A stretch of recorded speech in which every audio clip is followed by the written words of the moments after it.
Okay, everybody, listen. What y'all got to understand is, y'all listen. A lot of people just don't know how to read their birth chart at all, and I'm talking about absolutely. Now, why do I say that? Because I heard so many people saying, "Oh, well, I thought that this meant that," or no, you're incorrect. This means that. How do you know if you never really truly studied? A lot of people just be, I'm talking about looking up all these Google search results. You got to understand this, y'all. Listen. Just because you are Aries moon does not mean you are going to be like every single Aries moon. And since you know that you aren't the generic definition that you're going to look up, you still don't question, well, why is the other person different? You just gonna look at it like this. You're gonna say, I'm an Aries moon, my friend's the Aries moon, we ain't nothing alike at all, so astrology gotta be wrong and incorrect. That is not how the hell you study astrology. That ain't how you do that shit. You looking at everything completely incorrect off the rip from the get-go. What you got to understand is this specifically. Listen. So astrology is basically a science. It's an occultic science. Some people say pseudoscience. Listen, let them keep saying pseudoscience. But astrology in and of itself, it is an occultic science. Meaning it's a hidden layer or a hidden function of reality that is originally only supposed to be known by a small group of people. So you damn near really ain't supposed to know it. I'm supposed to know it. You ain't supposed to know it. So what you all have to understand is this, y'all. Listen, you need to treat this shit like it's a science-based thing, right? Theories, right?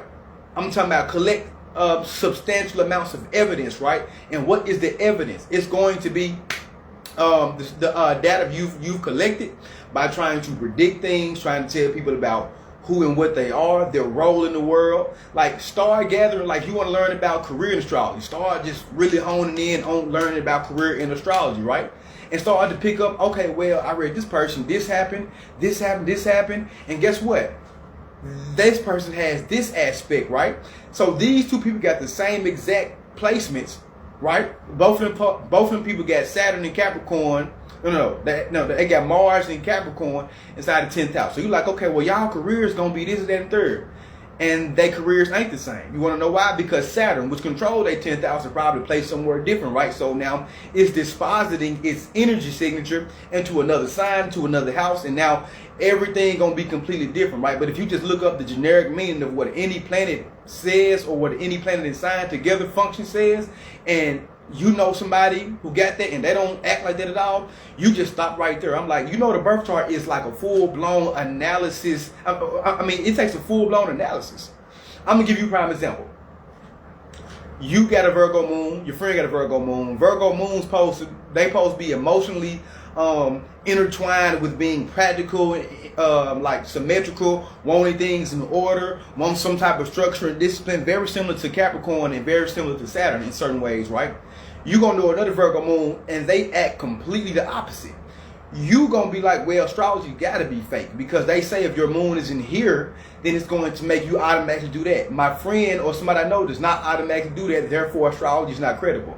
That's because a lot of people who really teach astrology teach that shit from a more pop astrology lens. They not teaching like no real ass teacher. They just saying whatever they think that they've looked up and they put their own twang and spin on it. That is what most modern astrologers actually are, right? That's what most of these modern astrologers do. I need y'all to really understand that. So now if you trying to really like learn, you have to really like learn. Okay, like boom, your moon is inside of Virgo, their moon inside of Virgo. Guess what? Let's say Mercury with control Virgo is in the same sign too. Let's say y'all get majority of all the same placements. Your moon in Virgo, they moon in Virgo. But guess what? They don't have no conjunctions. You don't have any conjunctions. But guess what? Mars is trying your moon. And guess what? Mercury is trying their moon, right? So guess what? You're going to be a more Martian-based moon. They're going to be a more Mercurial-based moon, right? So you might be the person that's completely impulsive. They might be the person that wants to really like be hesitant, be a little bit more logical. They still might be very aloof and things of that nature, right? But they might be even very hypercritical and hyper aware of things, right? Because you got the Mercury trining the moon, right? So all the traits of Mercury are kind of like being in a way kind of like a conjunction, being melded with the actual essence of the moon, right? So that's another thing. So y'all got the same placement, same ascendant, but why are y'all different? I just explained, right? So if you're not looking that up, you're not gonna really understand too much stuff. So people really have to understand this when it comes to astrology, period. I want everybody to really know that.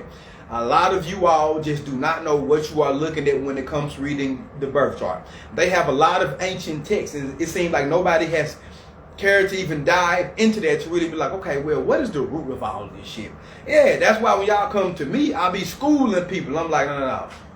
What you just said is all the way 100% incorrect. I'm just gonna be 100% honest. What you just said is all the way 100% incorrect. You should never even said this shit, right? Especially when you come into a person who is damn near an expert in that field. That's like me going outside to fix on the car. I change the brakes, then I try to go tell somebody who work on planes how the cockpit should look, how the actual flying mechanisms and the turbines should be. I don't know shit about that. But since I got a little bit of mechanical inclination, now I feel like I know everything. That's how a lot of people is when they come to this. I'm gonna give you another prime example. People talk about the ascendant in astrology like it's just your mask. Tropical astrologers, this one is for y'all. Y'all be saying that bullshit. You come over here to Vedic astrology. How is the ascendant just a mask when it rules over your physical body, right? In our ancient Vedic text, guess what? It also rules over the physical organ of the brain and the physical head. So again, how is it a mask? I don't want to hear no, well, your soul is truly you. The flesh is not real. Oh, no. That's a cop-out. Y'all know exactly what the hell I'm talking about. How is this shit just a mask of who you are? I would really like to know, right? Because tropical, y'all teach it that way. Y'all teach the ascendant like it's not really you. It's just what people think about you. No. In Vedic astrology, it's about how you approach the world. Y'all got that correct. But when y'all say it's just a mask, that's nothing else, then why in the hell does it govern the first house of self and identity? Why, in order to unlock everything else in your chart, you need the time of birth? Because the time of birth shows you the ascendant, which is the zodiac sign rising from the eastern horizon specifically. So I just really want to know, who is out here teaching y'all this shit? Who am out here telling y'all this? It's a lot of people who are into astrology, y'all. Listen, they just into it. They're not actual real astrologers. People who study the astronomy aspect. People who compile a large amounts of data and what's that word? I forget what that anecdotal evidence, right, from their own experience of how they read charts and what they've been able to get correct and what they've been able to miss, right? A lot of people just be like, you know what? Aries, y'all the shit. And then y'all think that means that person is an astrologer and that means they 100% credible in that shit. No, people who like astrology and post about astrology does not make them actual, real, true astrologers, right? If you want, I guess you probably could say that on the most basic aspect ever, right? Because let me tell you something. You walk up to a person who do astrology, start telling them about some real deep shit. Now, some of your more intermediate astrologers or some of your people who are into astrology, they don't really know how to read charts, but they like the terminology, what everything is. They might know more advanced concepts like what the vertex is, what the Lilith is, what it might do. But we talking about people who like really study and use this on people professionally to help people with their lives and get real world results. That's why I have so many reviews. Listen, that's why I got so many reviews. If you think I'm lying, go on my Facebook. If you think I'm lying, go on my Facebook. If you think I'm capping, go on my Facebook. But that's what I'm saying. So you have to understand, like, if you are getting into anything metaphysical, not even just astrology, if you are getting into anything metaphysical, you need to make sure that you have some sort of substantial proof that backs up the majority of the claims that you so wholeheartedly believing in. I don't just believe in astrology because I think it's real. Hell, I'm a real astrologist, right? I'm a real astrologer. I have over 220 birth chart readings. I went live reading people out of the crowd.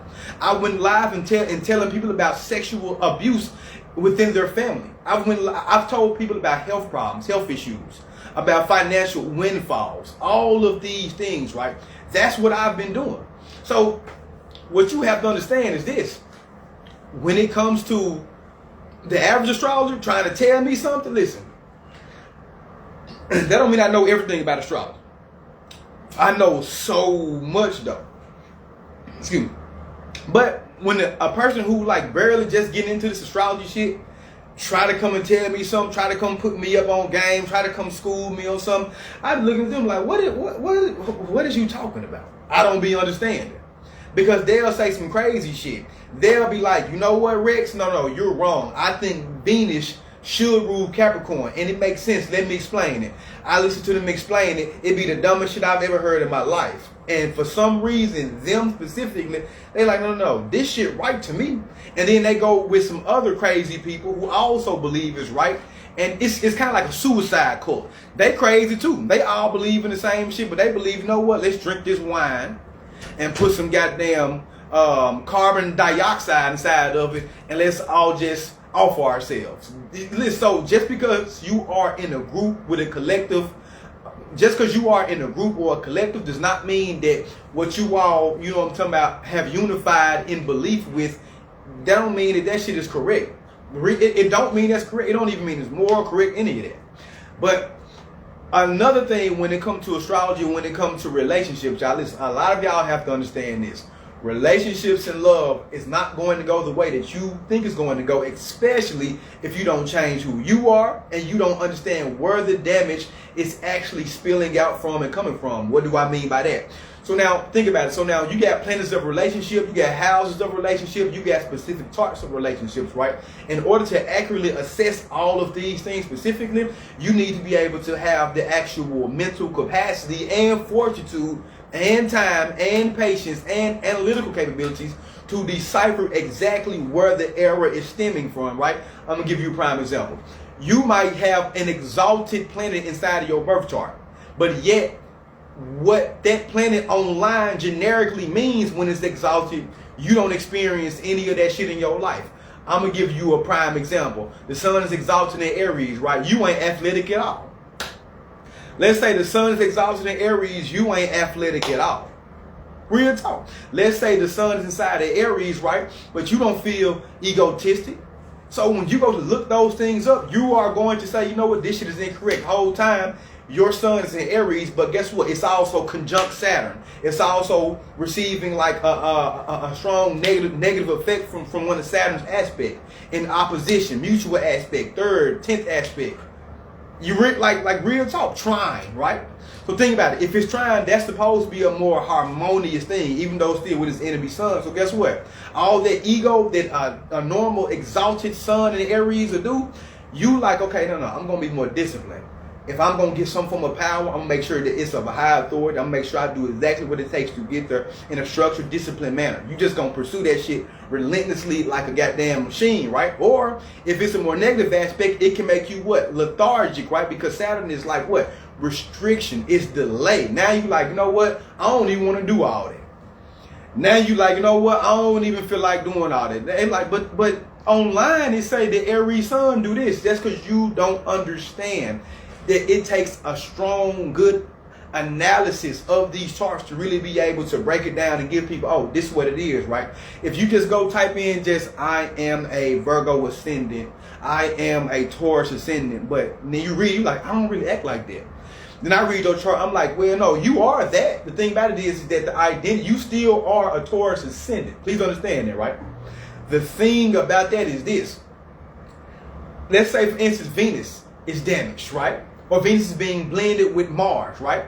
So when you read about Taurus, it's slow and all this and more family oriented and all that type of shit. Guess what's going to happen?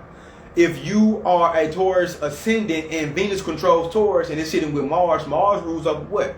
Mars rules over your 12th and it also rules over your 7th house, right? So guess what? You like, you know what? I'm a little bit more isolated from those things. I be in my own world, be in my own dreams, and you know what? I do begin like disillusion when it comes to relationships. Yeah, because Mars controls your actual 12th house of like the fantasy, the hidden worlds, dream-like states, things of that matter, right? So guess what? The generic definition of Taurus that you read, it ain't gonna be like that. And guess what? Since your Venus with Mars, you're gonna be like, nah, I drive fast and I be like in a rush to do type of stuff. Like, you gonna like for real. So that's what I'm saying. So if you are looking at astrology from especially Vedic astrology, from a generic standpoint, you are already messing up. You are already doing it wrong. You already don't know what you talking about at all 100%. Now,